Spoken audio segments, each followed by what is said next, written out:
You could just get wasted again. Yeah.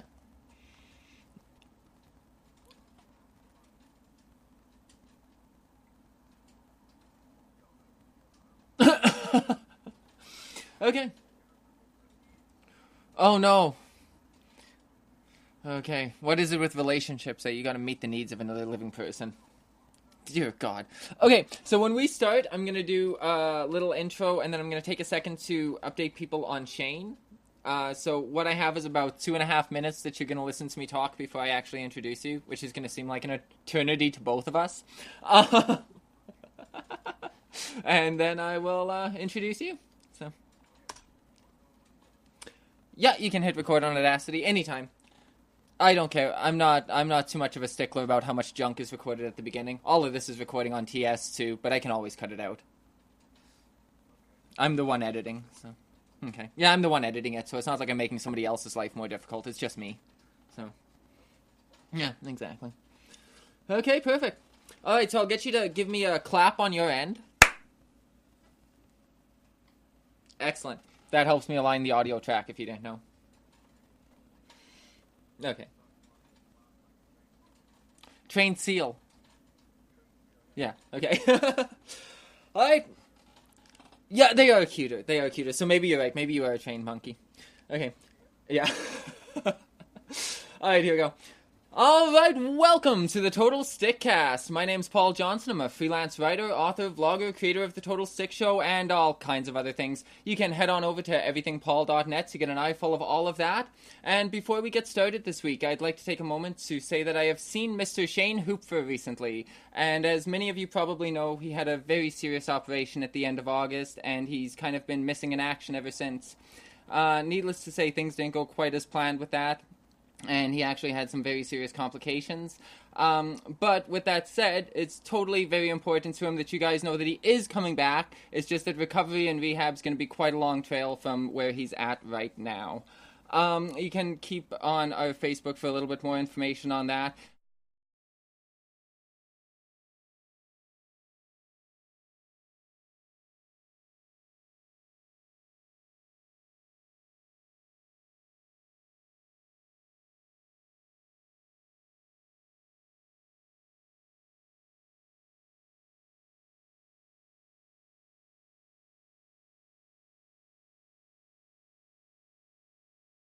So, with all of that out of the way, I will now take a moment to say we have a very special guest with us this week. This guy used to be my boss, in fact. He's a man of many talents, and for God's sakes, he steals gold from the earth like he's some kind of Bond villain. And Jesus Christ, I want to know more about that. It's Ryan Blair!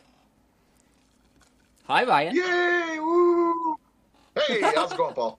Good. All right. So you actually are a modern day gold, and I guess this is where my first question falls into place. What do you call what you do? Are you a gold panner? Are you a gold miner? What the fuck do you do? Well, gold miner would be. I mean, panning is just a part of it. So, but yeah, it'd be gold miner. Okay. See, I thought gold miner, if I was to say that, it sounded like you were like underground with equipment and all kinds of stuff. So, I don't know. When I imagine that you're out there panning for gold, go ahead. Well, it's. I mean, there's a number of different kinds of mining. So the kind of gold mining I do is placer. It's called placer mining. Okay, underground is more hard. It's hard rock mining. So it's really there's two kinds of mining. There's hard rock mining, where they get to play with explosives. They blow up the rock, and then the rock gets crushed, which extracts the minerals. So your gold, your iron, your silver, platinum. Stuff like that. Whereas placer, it's surface stuff, so you just dig a hole, and then you run all the gravels through what's called a sluice plant. Okay. And that's how you extract the gold. So there's no explosives with placer mining generally. And this has nothing to do with sitting dirty next to a riverbed sifting through water either, does it? No, no, no, Okay. not really.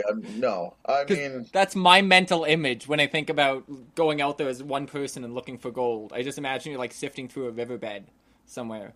well, and you can. I mean, a lot of rivers in gold-rich areas, the river kind of acts like a natural sluice plant. So because of all the rocks in the water and stuff like that, and the water's running, and so it carries along the gold, and you get a lot of that with dredging, where the currents and everything sort of act like a natural. Well, it becomes a natural sluice plant, and then dredging, you're diving in water, right? And you're using a big vacuum hose to suck up the gold that's just essentially laying on top of everything. Wow, okay, that's a whole thing I've never even heard of. Right, they're going Yeah, down there with the vacuum and doing that. So you keep mentioning a sluice. What's that called? A sluice plant? sluice. A sluice. Yeah. Okay, that's basically a big strainer. I'm imagining. No, what it is it's like a big long tray, and the water, you need water, and what that does is it carries your gravels down through the sluice plant, where there's what's called riffles, and the riffles, the gold gets caught because the gold is heavier than like sand or gravels and everything. So it's the water separates it, carries all the useless stuff away, and in the riffles of the sluice plant, that's where the gold ends up sitting. Okay, I guess that makes sense. That makes sense. So I want to know a little bit more about what it's actually like to go out there and get this stuff. But before we get there, I want to know how you got involved in this, because I didn't think people still really did this. I figured it was something for big companies that go out there and grab all the gold now and eat it up. I didn't figure people were still doing that. So how did you find out and get involved in this? Well, I mean, there's a lot of the gold shows on TV, and so I guess that's probably where um, it first piqued my interest into it. And once I started watching the shows, I started researching it, and sort of learning everything that I could from an educational point, versus actually getting out in the field and doing it. And yeah, so once and then I just had an opportunity to go out with a couple guys one time for a week, and get in the dirt, Okay. dig holes. So that's what got me into it, and so yeah, it's kind of one of those things, you get hooked, you know. I guess if you enjoy it, and I mean, I can see that there'd be some kind of a payoff. Like you would dig for quite a while, and once you found something, it would be like that fucking jackpot, right? Well, yeah, I mean, you kind of hope that it does. You hit that jackpot. Unfortunately, it's not as black and white as all that. I mean, a lot of times it's a lot of work, before you even get anywhere with it, right? Because depending on the ground, sometimes you're overburdened, so everything that sits, all the soil and gravels and rock and whatever else that sits on top. I mean, overburden could be a foot deep, or it could be 60 feet deep before you actually hit that pay layer. So, Yeah. And do you you know, know anything about these places when you like? I'm sure there's obviously places where people know there's gold or there's rumored to be gold or whatever, and then there's places where you just be starting out from scratch. But when you go out there, do you know that you're going to likely find something? You just don't know how much, or is it totally up for yes, grabs? yeah, no, I mean, without like a lot of the bigger mines where they have, all the huge machinery and the excavators and the bulldozers and stuff like that. I mean, they'll do test drilling. So core samples, which tells them how deep the overburden is, and then the samples will also have gold in them, and and it shows how much gold they can expect. But yeah, no, you definitely don't just go into someone's backyard and say, hey, I think there's gold here. You know that there's going to be gold, even without digging. Like, I mean, and it's looking at satellite maps and the topography of the land. You get once you learn how to read the land and everything like that from where the gold comes off the mountains and however many tens of thousands of years ago sort of deal. Mm-hmm. Okay. So you wind up learning a lot about like topography and that kind of stuff. I think that's the right word. You end up learning a lot about how the Earth has come down to this point over the years and shifts of continents and stuff like that, I'm sure, eh? Yeah. Oh yeah. No, you definitely get. You definitely have to know about that stuff. Like, I mean, with the the big companies doing the core samples. I mean, it's a lot of guys they're spending maybe $150,000, $200,000 to do these core samples, right? Whereas I'm not at that point yet.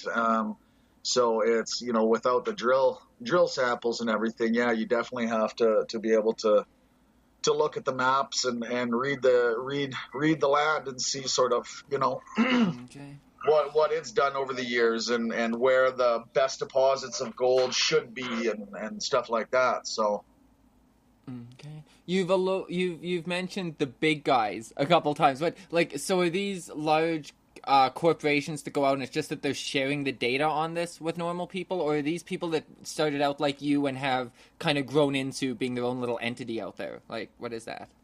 well, I mean, there's definitely people that have started with a shovel and a gold pan, Okay.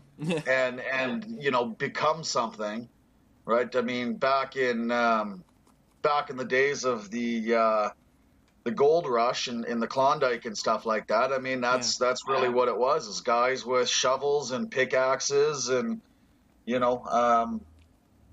right. So that then they become, the successful people, they grew and they passed the gold mining off to kids and grandkids and stuff like that. So, and big companies, I mean, a lot of, when I say big companies, like the big corporations and stuff are generally more into they're more into the hard rock mining than the placer. Okay. Well, Right. that's So yeah. yeah. I was gonna say that's what I imagine. Yeah, because whenever they're talking about miners or anything like that going out with a big company, it's always underground. It always seems caves, this kind of stuff. That's the traditional mental image of all that. Well, a lot of times when you think of the underground stuff too, they're not actually they're not looking for gold in those situations. Those are generally, they're looking for coal. Okay. Right? Hard rock mining. I mean, there is underground hard rock mines, but a lot of times hard rock mining is just like I say, they use a lot of explosives and they kind of just blow a hole in the ground and then it just ends up being a big crater sort of thing. Not the most environmentally friendly thing. Well, it's no, I mean, any whether it's placer mining or hard rock mining, they have to fix the land again. They have to backfill all their stuff, and it's called reclamation. And so that's a very big part of gold mining is, obviously the environmental impact. Right. So, I mean, the governments and whoever else want to have as little negative impact on it. So, yeah, no, reclamation is very big. And a lot of times you have to put up quite a big chunk of money for your reclamation bond. Oh. If you're not going to do this, you're going to get fined heavy. You're going to lose your money. And yeah, there's a few people. There was actually a company recently that they didn't do their reclamation properly, and they buried garbage, old equipment, cars. Oh, wow. Right? And so, yeah, they just covered over all the junk they didn't want to haul out, and so they were in court for about a year, and now they're not allowed to mine anymore. So because of that. Wow. It's good to hear that they're keeping up on that at least, though, because if you consider having all those people going out there and doing that with no repercussion, that would be a fucking disaster, though. That would be.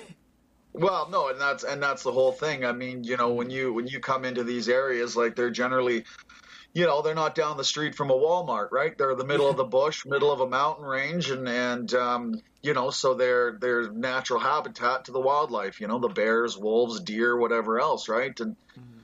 so they move out of the area. Obviously, the animals move out of the area while you're digging and with all the machines and whatever else, right? So, but when you're gone, they need to move back in, and so the government wants it to be, obviously, still a positive environment so that the animal wildlife can flourish and they're not just going to die off, right? Hmm. That's awesome. I'm glad to hear that, actually. So I guess that's part of my next question. Where do you even like? I mean, like I'm gathering, like you've mentioned a couple things that there are satellite imagery, this and the other thing. So I'm assuming it's not like the coveted secret that like you commented on the 1800s and the gold rush and all that. Like it's obviously not the coveted secret it once was, right? So where do you go and do this? Like, is this the middle of the Yukon or is this? Well, there's actually gold in most of the provinces, believe it or not. But yeah, I mean, there's the Yukon and Alaska are popular areas for gold mining, but there's also a number of places in BC from the middle to the north to the south, right? I mean, Really? I go out. I've been going out to. It's about an hour north of Revelstoke, Mm-hmm. right? And so it's in the middle of the bush. Okay. Okay. Yeah, I'd imagine, like you said, it's not down the street from a Walmart or anything. No, it's got to be in the middle of nowhere. Otherwise, everybody would be doing it, right? Well, yeah, and I mean, at the end of the day, too, most people that do it fail. Okay. Yeah, it's got So, a very high mortality rate for people that lose their shirts and all their money and right. I mean, everybody. I think it's human nature. Everybody wants that big score, right? And people, I think, since people started watching the TV shows, obviously they make it look quite easy, and they're pulling in thousands of ounces of gold in a season, and they talk about the numbers on the show, going, oh yeah, well that's they've made $8 million this year, and people are going, hey, I can dig a hole. oh God. So a lot of people just go out thinking they've watched a few shows and they're professionals and experts at it, but no, there's a lot more to it, and Okay. like I I say, didn't it'd be even good know. to read the maps and read the topography and and stuff like that. So I didn't even know it was such a big deal on reality series anymore. Like, right? Because I don't like reality TV. I avoid it. I don't tend to watch Ice Road Truckers and that kind of stuff. Like, and I'm assuming they're kind of those kind of shows, right? yeah, Yeah. Okay. Yeah. I didn't even realize it was a big deal on that front. I'm not, and I'm not a big fan of reality TV either. Just because there's so much that's scripted and everything like that, right? And I mean, even the Hmm. gold shows, there's an aspect of scripting, and so it's but I like the gold shows just simply because it is an interest of mine. And you do pick up little things here and there for learning and stuff off these shows as well, right? So it's educational and entertaining, I guess, on a few different levels. Hmm. Okay, interesting. So you think most people fail because they just go in there with too big of hopes, and when they don't cash out big in the first year, they kind of give up and walk away? It's just a lack of endurance, kind of? Or are these people that are putting in too much money up front? What do you think's driving most people out of this? That are suffering so bad, Um, that are dying so I, quick? I think there's a number of reasons, really. I mean, gold mining is absolutely a huge money pit. Um, I mean, you can spend $1 million on land and equipment and permits without even blinking an eye. You know what I mean? So a lot of times, people, they don't necessarily do their due diligence, or they, expect it to hit that honey hole right in the first week, where they come out millionaires, and sometimes it's about the long game. It's something you have to, right? I mean, you kind of hope that you can pay yourself by the end of the season, and keep your investors happy and everything with a kickback to them, right? And I mean, I think too, people that are investors, that aren't actually in the trenches, as it were. I mean, they put out all this money too, and then they don't get the returns in that first year because they think it's just as easy as digging a hole, so they back out, and so that can leave miners out in the cold because their investors don't really understand how it works. Okay, I didn't even think about that. When you're talking about land permits and that kind of, so you have to buy the land or just buy a permit for the land that you're digging on? How does that exactly work? Because I didn't even think of that. Well, in depending on where, like in BC, the claims are, and this is kind of interesting when I found this out. So the claims, you're actually leasing them from the government. Okay. Right. So you pay for the lease. You don't actually own anything. Like in any of the lease agreements and stuff, it says more than once that that you don't own rights to the ground. It's surface rights only. You can't build anything. You can't put up structures. You can't use the area for recreation. Things like that. But so why the government does it is like I say, is kind of interesting. Is they lease the ground, and so let's say you get a 1-year lease. Okay. So you have a 1-year lease. So in that year, you have to put in a application for what's called a notice of work. Okay. And that's your permit and stuff, and that's where you put up your reclamation bonds and stuff like that. And if you show that you've done X amount of work on that lease, the government will just extend it another year or maybe 3 years. But the reason they do this as well is because obviously the bush is vast, right? Mm-hmm. And the government doesn't have the staffing for the parkies to be able to always be in every area for poaching or forest fires or stuff like that. So the gold miners that have the leases are actually they're not just there to mine; they're also a presence. So if anything happens, it can get reported to the appropriate authorities, right? So you're kind of yeah, you become Ranger Rick Yeah, as no well as a doubt. gold miner, right? So it's kind of neat that they do that, but Yeah. That's very interesting. I'm glad you mentioned that. No doubt. and So, yeah, like, and you can't just go out and work. You have to have the permits. okay, yeah, that's what I wanted because I figured, like, what's to stop you from just walking as far as you can walk and start digging and hope for the best, and then topography comes in and then this and the other thing, so you know where to dig, what's to stop you, and I guess that's what it really is. That's what it comes Yeah, down to. yeah. So like you were saying, like you can spend a lot of money on these land permits, reclamation bonds, this and the other thing. What is there? Like, I mean, you went out and did it, and you said you went out with a group of people. So, is there a way that just like an average Joe goes and tries it for like 10 grand or something like that? Like, are there smaller scale ways to do this that aren't so financially demanding? Oh yeah, and I think I'm still in that category of because I don't own bulldozers and stuff like that. I mean, my equipment's very small.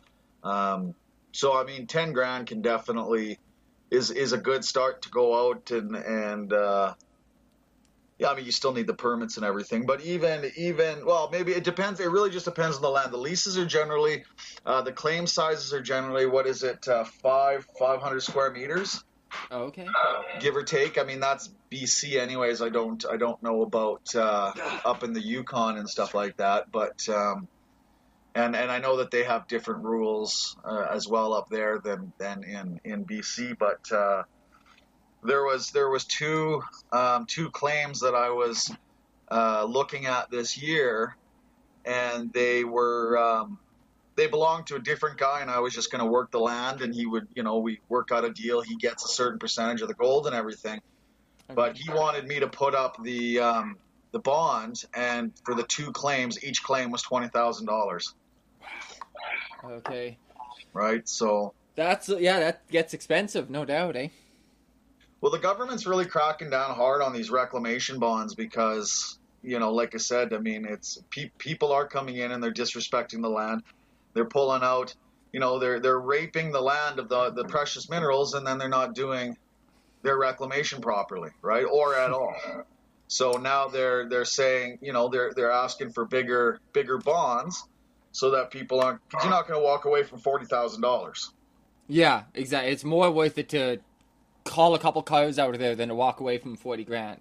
Yeah, Absolutely, yeah, no and doubt. that's, I mean, it's and it also weeds out the people that aren't all that serious about it, because most people don't have 40 grand laying around. Yeah, no, it takes out so many of those people that just saw it on TV last night. And yeah, and that's exactly it. I mean, there's tons of what we call weekend warriors, Mm. that like I say, they watch a few shows, and they go and they buy, a metal detector and a gold pan, and they think they're going to be rich by the end of the weekend, and they end up just, I mean, there's even out in where I was, like, driving up to the claim through the bush and everything. There's you see little areas where people have had a campfire, and they've been out there just digging holes and what have you, and they've left bags of garbages, beer cans, and so they're just making a mess of everything. Mm. Is illegally mining like that? Is that an issue? Like, is there a lot of illegal mining that goes on because people can't afford those permits and stuff like that? No, I don't think so. I mean, Okay. it's guys that have the big equipment aren't going to do it illegally. Plus, you'd get caught in a heartbeat. I mean, I'm sure that there's lots of guys that just go out to, will buy a claim and go out with their campers, and and they just dig a few holes here and there, and whatever, right, without the permits. But because a lot of the times guys just buy these leases to have like a summer property, essentially, Hmm. right? You can go out, bring your camper, and camp for the weekend, right? I mean, Really?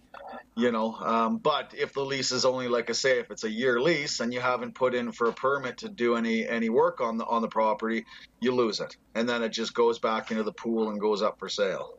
Mm-hmm. That's fair, though. That's fair. Um, so is it? I mean, obviously you're digging holes, so there's that aspect. But I mean, I don't know how much gear is involved. This and the other thing. So is it physically difficult? And I guess kind of to tie into that, how much gear does that require at the level that you're at? I mean, obviously there's huge mining equipment out there, but just to go out and kind of do what you're doing, what kind of gear and how physically difficult is that? Well, I mean, just like anything, it's physically demanding, having to dig and with a shovel and stuff like that. But I mean, you can go out with say $1,000 worth of equipment and make money, right? Like I've got a small sluice plant that processes about a ton Wow. in per hour, Okay. right? So and that's just a little guy, right? So that's about a yard of dirt.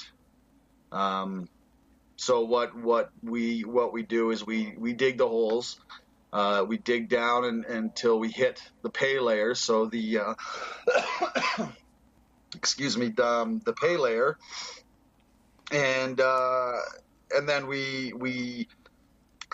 what's called classify. So Okay. which is we sort of get rid of the bigger rock and stuff like that, because you can't put that through the sluice plant, and then you just end up with like fine gravels and stuff, and sand and everything that goes, and then you run that through the sluice plant. So it depends on how much overburden there is, right? I mean, that's where the physically demanding. I mean, you could be digging for 3 days, and still not hit bedrock. Okay. So it all depends. Sometimes you go out, it might not be so bad. Some years might be a whole lot more digging. Yeah, well, it just depends on the area, right? Every area is different. Um, I was looking at a claim this year to buy, and I ended up talking to a gentleman by the name of Ray Brosick, who's one of the big players out in the area, and he actually he's getting out of the the gold mining part of it now, and he's building sluice plants. Oh. Yeah. So Okay. well, his plants, they're called trommels, because there's a few different kinds of sluice plants, but his is a trommel, so it's just like a big drum that rotates. Okay. So what does a sluice plant, like you said, there's several different kinds. So, I mean, like, what's the one you use? You said that can do a ton an hour. So, I mean, Yeah. I guess kind of what I was imagining earlier, you mentioned the ridges and stuff like that. So in my head, it was kind of a contained washboard, almost. Is that Yeah, way I out mean, there? yeah, no, that's a pretty good description of what it is. Yeah, it's Okay. yeah, yeah, it's kind of like a washboard. So, and then they come obviously in different sizes. Okay. But yeah, it's kind of like that. You were saying too that there's a lot of, you get like weekend warriors out there and stuff like that, and people that aren't like, is there a lot of competition and I guess bias, and like, you know, when you get one of those guys that come out, is there a group of others that look at their truck and go, oh, look at this fucking guy, you know, like, is it Oh very yeah. clicky? Is there competition, that? I wouldn't say it's clicky. I think most miners keep to their own camps, and it's a very cutthroat industry. There's always concern that there's going to be claim jumpers, so people that Oh, come onto other people's claims and steal the gold. wow. Like the first time I went out last year was the first time when I first started actually getting into it. We went out and we ended up getting chased by 4 trucks Jesus. down the highway. Yeah, and so it's kind of scary, right? But they'd never seen our trucks before, or trailers or anything like that. So I mean, right away, it's a very paranoid business. So right away, I guess they assumed that we were claim jumpers, and so they were chasing us to see where we were going. Wow. But then Okay. they ended up stopping. So I'm assuming we drove past their claim. So they weren't. Wow. But yeah, no, it's a very paranoid industry, um, and it can be very dangerous. I mean, if you piss somebody off, right? And it's a very it's like the industry is kind of like a small town, right? Everyone kind of knows everyone, and and everyone kind of talks shit about everyone else, and so I'm not like that. I've said to, like, there's a few of the companies that I'm friendly with, and I've just told them, I said, I don't really give a shit about all the drama involved in this. I'm out here to dig holes, and that's what I'm out here to do, and I don't, I have zero interest in being involved, and you respect me, I'm going to respect you, and for me, that's all I really give a shit about. Yeah. Wow. I wouldn't have imagined that. I was going to ask you about danger, like if there was anything dangerous about it earlier, but I was thinking environmental. I wasn't even thinking the people. Yeah, Wow. there's definitely environmental dangers. A lot of times the areas have a pretty high bear population, so it's important to have proper safety gear when you're going out there, whether it be guns or bear spray or something to that effect, right? I mean, especially for the smaller guys like me that aren't running big excavators and big bulldozers where the noise is enough to keep the animals away. Yeah. Right. So, but yeah, environmental dangers, and then people, and a lot of people don't realize that, but absolutely, it's a very paranoid industry, and you can step on somebody's toes pretty easily, and then, I mean, yeah, you could get seriously injured. You know, I never would have imagined. you got to think this is out in the bush, right? How difficult would it be to dig a hole and throw a body in there, right? Yeah. Yeah. Todd never came back last night. Yeah. Yeah. Yeah, and Wow. that's it's a scary reality, but that's why I just try to mind my own business, and I try to be as friendly as I can with people, and because it's like I say, you could end up in a hole pretty quick, and they'd never find you. Yeah. Wow. I mean, apart from kind of those, like you're talking stepping on people's toes and stuff like that, apart from that, like claim jumping and robberies and stuff like that, is there a big crime problem where those kind of things are concerned? Like I could imagine somebody even targeting a camp if they knew where it was or had a bad year last year or something. Is that an issue that exists? Yeah, but it's generally claim jumping is generally yeah, it's going to be by somebody who's not an actual miner sort of thing. So kind of like the weekend warriors are going to be more the ones that are claim jumping. Um, and sometimes claim jumping happens by accident because you need your handheld GPS to be able to mark all your claims boundaries. Mm-hmm. So, and just sometimes you might read the GPS wrong and be 10 feet onto somebody else's claim. Mm-hmm. Right. So, I mean, that does happen. And I think in most situations, it's an honest mistake. And when those kinds of things happen, I mean, you rectify the problem, and that's, you just deal with it and move on. Right. But there is the guys that are maliciously trying to claim jump because they have heard that it's a good mine that produces gold. So I mean, they go in and when they know nobody's going to be around and dig a little bit of dirt and then they're gone, right? So then they've stolen that gold. Mm-hmm. Huh. Have you been a victim of anything like that out there? No. No. Okay.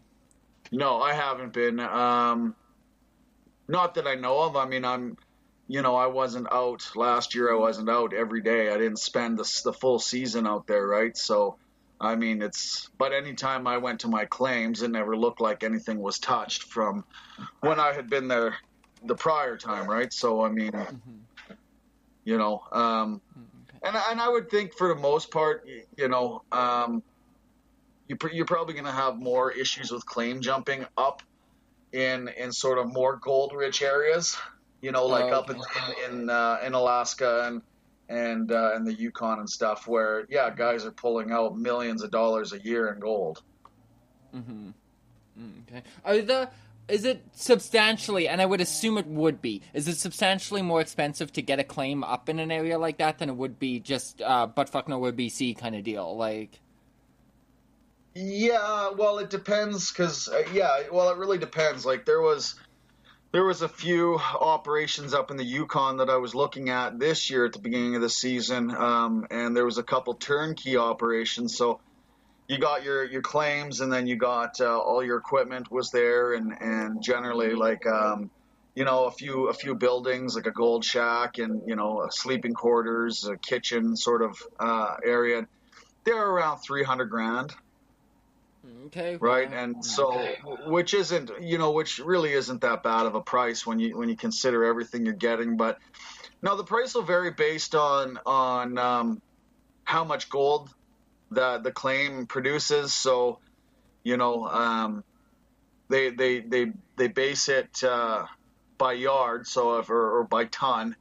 So if they're saying that you're going to pull out $50 a ton or $90 a ton, right, worth of gold sort of thing, then and if you have drill reports and if people have done drill reports and stuff like that, it makes the land more valuable because it's obviously you're getting a more accurate idea of how much gold is actually on the property. So yeah, the price will vary from area to area, claim to claim, the pureness of the gold, stuff like that. So yeah, there's a few factors. Okay, so you can pull gold out of the ground that's kind of like, you look at it and you go, like, this is, for lack of a better word, junk gold. Like, there's different... Because I kind of figured when you're getting it out of the ground, it was all going to be the same purity. But that's not the case. Well, yeah, no, there's different purity of the gold. Like, a lot of times, I think average is about 92% pure, something like that. Okay. And otherwise right, it's just mixed with other minerals? Yeah. Okay. Yeah, so, and I mean, that also sort of changes the value of the property as well, because if there's like silver's not really worth anything, so but there's like platinum and iridium and cobalt, copper, right? So I mean in all all the placer mining and hard rock mining, I mean, most times there's still all these other minerals that are valuable that are present, but a lot of guys don't. A lot of guys don't worry about that stuff because they're not mining for, platinum, or they're not mining for silver. They're mining for gold. Okay. Are people out there mining for platinum? Like other people? Like, is that a thing or? Oh yeah, if it's mineable, there's people mining it somewhere in the world. Okay. Well, yeah. I mean, apart from No, companies, like I wonder absolutely. if there was a hobby trade for platinum, kind of. That's a good question. I really couldn't answer that. It's a it's a different process. I think a lot of the like platinum miners are going to be hard rock mines. Oh, okay. So and I don't think that there's going to be a lot of weekend hobbyists that are doing hard rock because again, you're using explosives and well, I mean you can do it on a small scale too, just with mining picks, pickaxes and stuff like that. So I mean you can go and just start cracking boulders off and cracking rocks off, and then there's little rock crushers that'll crush all the rock up and then you can separate all the materials and stuff like that. So I mean there might be weekend warriors for that too. I'm not 100% sure. But gold is definitely the way in the door for mining. If you're gonna mine something as a normal person. Yeah, yeah. Well, and Okay. that's I think it's I don't want to say it's the easier mineral to pull out, but yeah, I think yeah, it's easier, right? Because Less I equipment, actually to say don't the know a lot least. about yeah, and I'm not 100% sure on how platinum is even brought out of the ground. To be honest, I assume it's a similar system as this using a sluice plant or something to that extent. I'm really not 100% sure on that. Okay. That was something else I was kind of going to ask you. If you come across a lot of other things while you're trying to get gold out of the ground, if you're coming across other precious minerals or anything like that. Oh, absolutely, yeah. Right, and Okay. again, it depends on the area, but no, I mean, yeah, definitely. I mean, it's not uncommon to find platinum. It's not uncommon to find silver, copper, iron. Um, right, like it's yeah, it's definitely not common to come across all that. But again, you're not set up to collect that stuff. Yeah. Like you're generally just you're set up to collect gold. Yeah.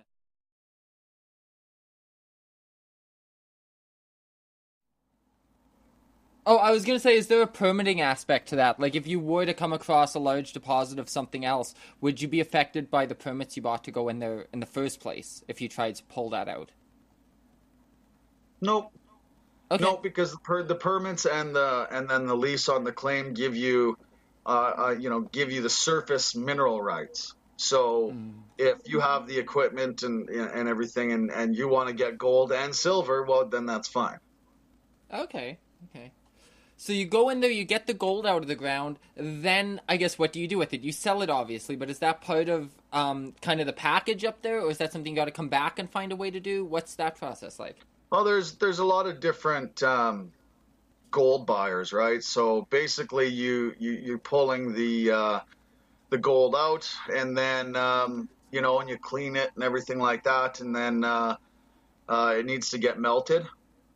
Okay. So, because like when I talk about the purity of the gold, so you're going to get things like silver and copper mixed in with the gold, right? So what you got to do is it all gets melted in Okay.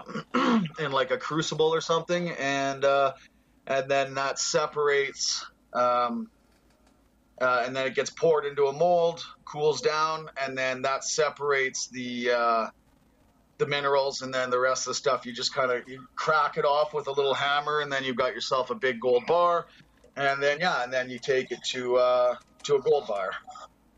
Oh, wow. Okay, so you'd hire, I'm assuming, at least at a lower level, that you're not a corporation out there doing this. You'd hire another company to do that, probably, all that processing, right? Nope. No, Really? I melt my own gold. No, yeah, I process all my own stuff, and and then I sell the bars. Okay, wow.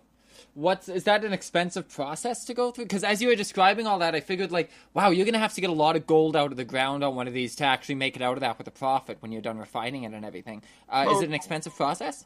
no, not at all. It's just Oh, it's a little oven. It's cost I think the one I use it cost me $600 for it, okay. right? And then it heats up to I don't know 1,000,000 degrees or something, right? But it's just yeah, and it's connected to propane tanks, right? So it heats up the gold and turns into molten gold, and then you pull that out of the crucible and you pour it into the mold, right? Your little Okay. square. So and the molds are different sizes. So if you want to pour like a 2 ounce brick or a 20 ounce brick, right? They vary in size.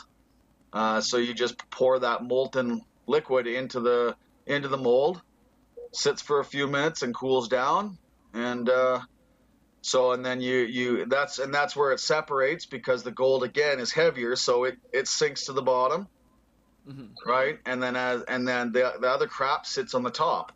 So once it's cooled down, cooled down enough to handle, and then you drop it in some water to cool it down even more, and then you just use a little hammer to bang off all the slag, all the excess crap that you don't want, Hmm. and then you got yourself a nice shiny little brick of gold.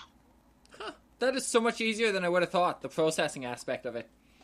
Oh yeah, I mean, there's nothing from the miner's side of it. There's nothing to do with it. I mean, it just gets you melt it, and it's you make little bars, and then you sell those bars, right? And I mean, once they get to manufacturers, I mean, that's where I think the cost changes and goes up and everything, because that's where guys have to now take this piece of gold and turn it into a necklace, into jewelry of some sort. Yeah, it's the craftsmanship aspect then. Yeah. Well, a lot of times, so when you go to a jewelry store and say you buy yourself a gold chain, right? Hmm. You may only have, say, $150 worth of gold in it, but it's a $1,500 necklace. Okay. Yeah.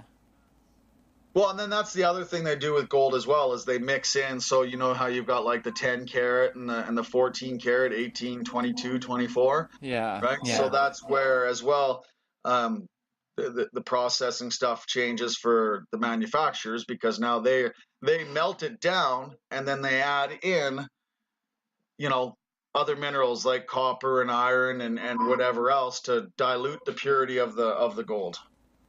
Okay. Yeah, of course. Okay. That's probably the first part of the process I actually knew how it went. Yeah. So you said like there's a lot of places to buy gold and that kind of stuff. So I mean, kind of course, but on the same token, I'm assuming these aren't the guys on TV who just say we'll buy your gold. So who do you sell a gold bar to? Like, who's in that Well, business? You there's know what I mean? there's specific gold buyers that deal in the raw ore versus the guys on TV, right? Because the guys on TV, I mean, that say we'll buy your gold. I mean, they buy it from you at a substantially lower value than it's worth, because they want to melt it Mm. down and sell it, or sell it to a manufacturer or sell it to a gold buyer, and make money off of it. So no, there's specific companies out there that are there to buy the ore at what its value is. Okay, that buy it at market or whatever that. Yeah, yeah. Yeah, Okay, and okay. I'm really So I not sure how guess. they turn around and make their money. I mean, it could be that they work for jewelry manufacturers, right? Mm, So okay. their money comes from selling the jewelry, Hmm. right? Not trying to turn around and sell the gold that they've just bought off of you. So I guess you really pay attention to the price of gold then when that becomes around that time of year, right? Yep. Oh yeah. It fluctuates. Well, I mean, yes and no. I mean, the price of gold is what it's at. I mean, I'm not going to get out of gold mining just because the price has dropped a little bit. Um, you definitely you play it by ear as to when you sell your gold because, I mean, the market does fluctuate so much that, and obviously you want to get paid the most, Of right? course, That you yeah. can, and so I mean, you might hang on to, you might not sell any gold for 3 months, right? Okay. Or you might go in every week and sell your gold. It just depends. Yeah, it depends on what the prices are doing. So, I Okay. mean, You you pay really manage attention it. to it to an extent. Yeah. Yeah. Okay. Very cool. So I guess what's next for you when it comes to gold? Like, what's your next step? Because last year was the first year you went out, right?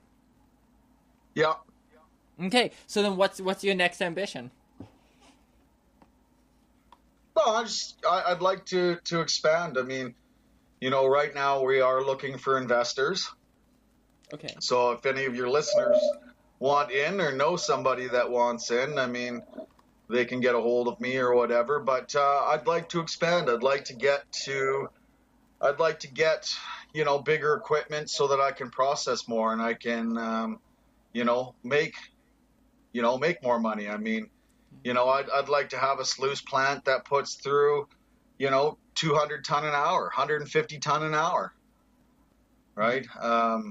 Because that's where you can really start making, really start making your money. Right now I make money to live. I make good money off of it, right? But I mean, it's I was in landscaping for 20 years, and that did a number on my body, and I don't really want to keep digging holes the rest of my life. I want to sit in a machine and let the machine do all the work. You know what I mean? So it's always just about growing and expanding. Yeah.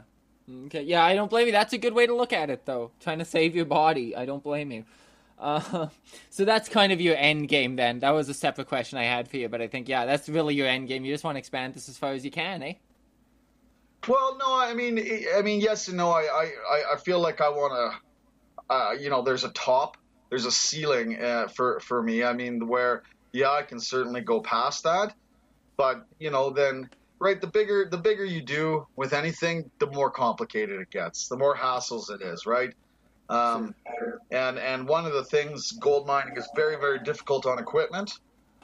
So you got constant equipment breakdowns, and so if you expand to the point of having $3 million worth of equipment, well, you also have a ridiculously high mechanics bill. So you know, um, I only want to get so big. Like, I mean, I'd be happy processing, like I say, maybe 150 yards of dirt an hour.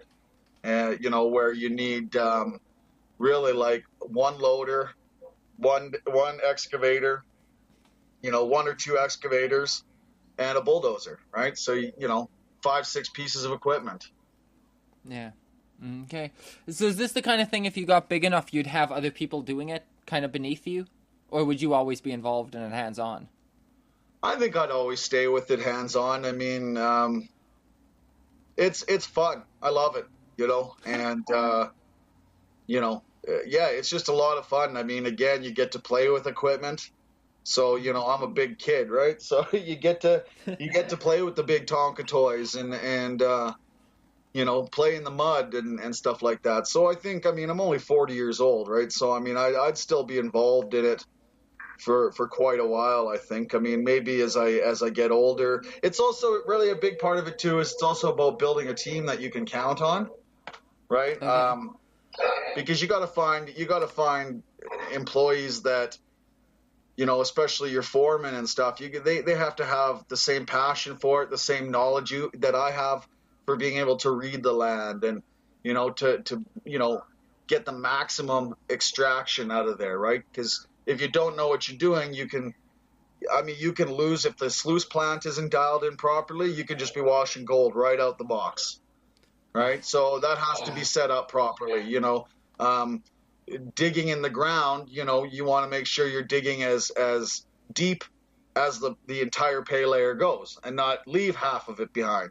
So it's about having the right staff. So, and I mean, at times that can take years to train the right people, Yeah, right? no doubt. And again, being a very paranoid industry, and everything, you also got to think that you don't want to be you don't want to have employees that are stealing the gold from you. Of course. I bet that's a big issue out there too, eh? No, I mean, I'm sure it happens. I mean, any industry, right? You're gonna have Right. employee theft, right? But I think for the most part, like I say, people are aware, right? Like, this is straight money. Like, you when you got that gold in your hand, that's as good as cash. Yeah. Right. So, I mean, it's going to be a little bit more tempting than stealing a chocolate bar from the gas station you work at. You know what I mean? So I think it's just you have the right people, and you figure out pretty quick who the right people are. Okay. Yeah. I And mean, then you of course you you'd can never have be 100% sure. I mean, you know, yeah, you can never be 100% sure about somebody, but you definitely have to have a bit of a sixth sense when it comes to people because, like I said, I mean, that's money in hand. That's just sitting right there, you know? and of course over years you'd have people around you like you say that you can trust. Yeah. And So, trust is a big thing too, because even more uh, to just the gold being stolen, you also want to have staff that are respecting the equipment. Making sure that the oil is topped up, making sure all the hydraulic lines are tight. Not running around shitbagging all the equipment. Because again, when this stuff breaks down, not only you stop making money, but you get a big price tag that's attached to any repair on big equipment. yeah, of course. Okay. So is there like a holy grail where all, miners want to get to? Like, is there a Shangri-La of gold mining that if only, you had the money or you could afford the claim, you'd be there? Is there that big score out there somewhere? Well, I don't think so. I mean, there's different, right? I mean, people are aware of different claims that have better gold in the ground, but no, I wouldn't say that there's one specific place or one specific thing that every gold miner aspires to be or do. It's really gold miners just want to make money, right? And I think as long as you're doing it properly, then you can do okay for yourself. Okay. Okay. That kind of surprises me. Of all the things, I thought there would be a hot spot in the world for that kind of thing. No, I wouldn't. I wouldn't. I don't think so. I mean, there's gold all over the world, right? And there's shitty areas around the world that have little gold yields, and but 300 feet away there could be good gold where it's the best gold, right? There's one specific thing that every gold miner wants to find, and it's called a jewelry box, um, Oh, or honey hole, right? And so what that is it forms from a waterfall. okay.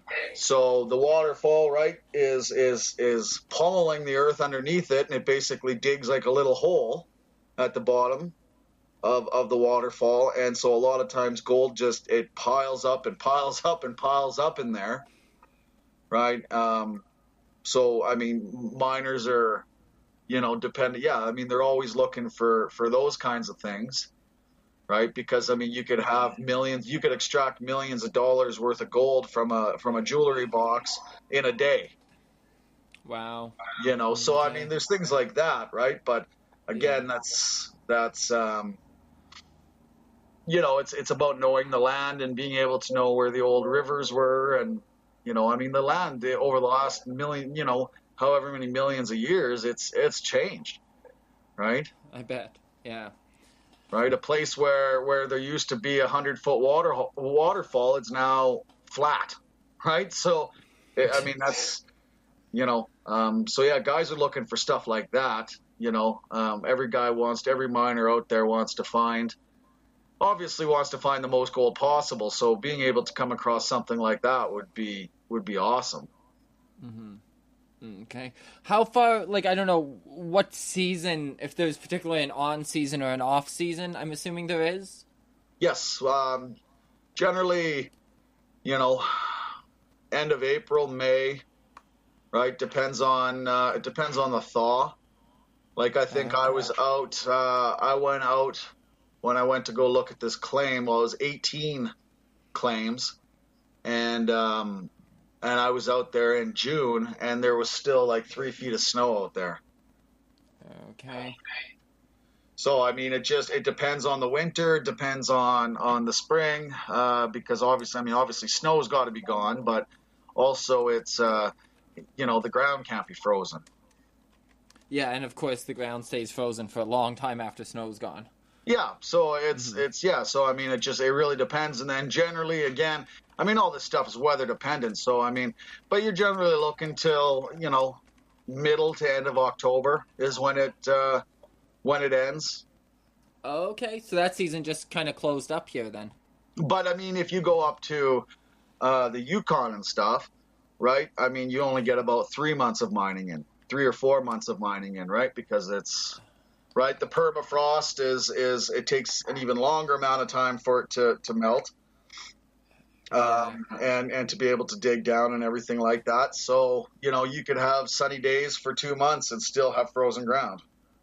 Mm-hmm. So you get a shorter season up in like up in the Klondike and stuff like that. But in BC and stuff, it's generally, like I say, it's around end of April, middle of May until till it really starts snowing again, and even then you can still work a little bit.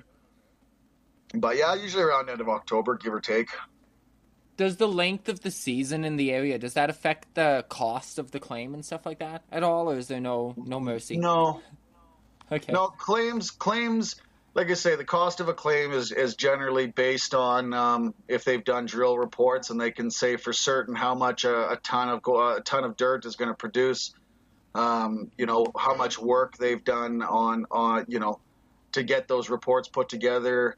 And sometimes it's even without drill reports, they can say, well, this claim is just down the stream, down the river from this claim where they pulled 5,000 ounces out last year, right? So sometimes it's there's no set price of or even set formula as to what something's worth. Okay. So do you have a claim that you're heading to this next season then? Are you still shopping for something? Yeah, I'm still looking for claims for next year. This season was kind of a bust for me because I broke my ankle, and then so I couldn't really do a hell of a lot this year, and then now I just broke my ribs. So it's it's been a rough year for that, but yeah, no. So, and like I say, we're looking for investors so that we can hopefully get a bigger claim and with more equipment and stuff. So yeah, no, we're still shopping around. Okay. Well, I guess, you had mentioned looking for investors, and if we have any listeners and stuff like that, should anybody out there be looking to invest in a gold mining operation, you're going to say this so much better than I am, how would they go ahead and get a hold of you? They can email me. Right. Okay. Do you want to let us know what that email is? Yeah, you can. My email is rsblair, BLAIR, @live.ca. All right. So if anybody, and even if anybody has any questions, or if people want to start up their own sort of thing and get involved with it, I'm definitely always willing to talk to people and point people in the right direction. You're not going to find a lot of miners like that, but for me, it's, there's a lot of gold left in the world. So having another 100 miners start up doesn't bother me in the least. I think I love the industry. I love gold. I think it's a lot of fun. And if other people have a dream to do it, then I support that 100%, because far too often, I think in life, people have dreams that they're unable to follow because life happens.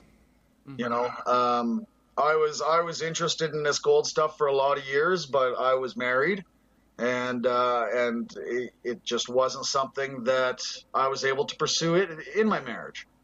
Right. So, like I say, life happens. But now that I'm not married anymore, I get to start living my life a little bit more. And this was one of the dreams I wanted to follow. So it's like I said, if anybody wants to follow a dream, I'm all about it, because it's life's too short to not. I agree. I'm really glad you said that. That was a great way to put that. And that's almost the perfect words to leave people with, which was my next question. Is there anything you'd want to leave people with who are getting into this? But I don't. That was beautifully said. Did I bring a tear to your eye? You brought a tear to my eye, man. So, I mean, I don't know if there's anything else you'd like to leave people with. I think that's great advice for anything, though. That factors into a lot of things. Go write a book. Absolutely. Go do whatever you've always wanted to do. Life is too short. That's awesome that you said that. It absolutely is. I mean, anybody that's, I think, and it's not just with gold mining, but I think anybody that wants to follow a dream, get into business for themselves, invest in anything, the best thing I can say is do your due diligence. Right? Do your research properly. I mean, no matter how smart you think you are, you're not. Right? And it's, there's always something to learn. And, especially with gold mining, I mean, there's a lot of hidden costs. There's a lot of costs involved. And then there's just a lot of ins and outs on how to do it. So, I mean, yeah, definitely do your research. And make sure you're giving yourself the tools you need to succeed. Right? Okay. Awesome. Well, this has been very informative to me, because I, for one, did not realize that this was really a major thing anymore, at least not for normal people to go out and do. I mean, not to call you normal, I don't want to offend you or anything. I just, for not to be a corporation going out there with machines to do it. I mean... Yeah, no, I would say there's probably, like I said, corporations and stuff, they're doing a lot of the hard rock mining. Placer mining, I think, for the most part, is still just, average everyday people, that start a mining company, that, they're not worth hundreds of billions of dollars doing it. I mean, they start out with, guys that start out with a shovel, right? Or whatever. And there's a lot of these placer mining operations that have been handed down, right? So people are second, third, fourth generation miners. Okay. Do you find a lot of people out there, this is kind of backtracking from my initial, I was about to get us out of here for the show, but do you find a lot of people out there who are, like, they can legitimately say that their great-grandparents or whatever were part of the gold rush? Do you see a lot of that lineage? Yep. Oh, yeah. Okay. Yeah, no, definitely. Very cool, very cool. Okay, well, I think I'm just about out of questions for you. Okay. Like I said, I feel like I learned a lot more about gold than I knew about an hour ago, give or take. Maybe next year I'll have you come out to the claim for a weekend, make a camping weekend out of it, and you can come learn even more. Go get dirty and find some gold. There you go. Yeah. So if you have any questions for Ryan, you can hit him up at that email address, or you can send them to our Twitter at Total Stick Show, or Facebook. You can find us the same way at Total Stick Show.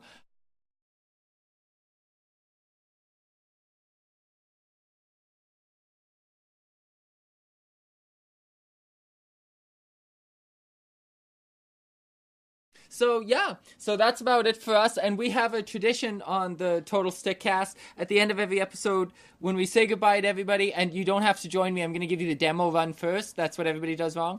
So before we say goodbye, we just give a great big bye that deafens everybody and wakes them up because they fell asleep with the podcast running. Okay, so... Hey, I'll get involved in that. I like screaming like a girl. Yeah, oh, you have to get involved. I make everybody get involved. I make strangers get involved, and I know you. So, so all right. So that's it for us. This has been the Total Stickcast. This has been Ryan Blair with us today, and bye. Where are you? Sup, Ryan? Ryan? So that's it? Oh, fuck! Yeah. I am leaving this in the fucking show. Okay, so this time you have to join me. Are you ready? Yeah, you were cutting out, so... Oh, was I? Okay, because I couldn't hear you on that last one. Okay. All right. Let's try Oh, it again. Okay. Bye! No, that's hilarious. I couldn't hear you at all. Yeah, you just keep cutting out. I don't know why. I don't know. Oh, okay.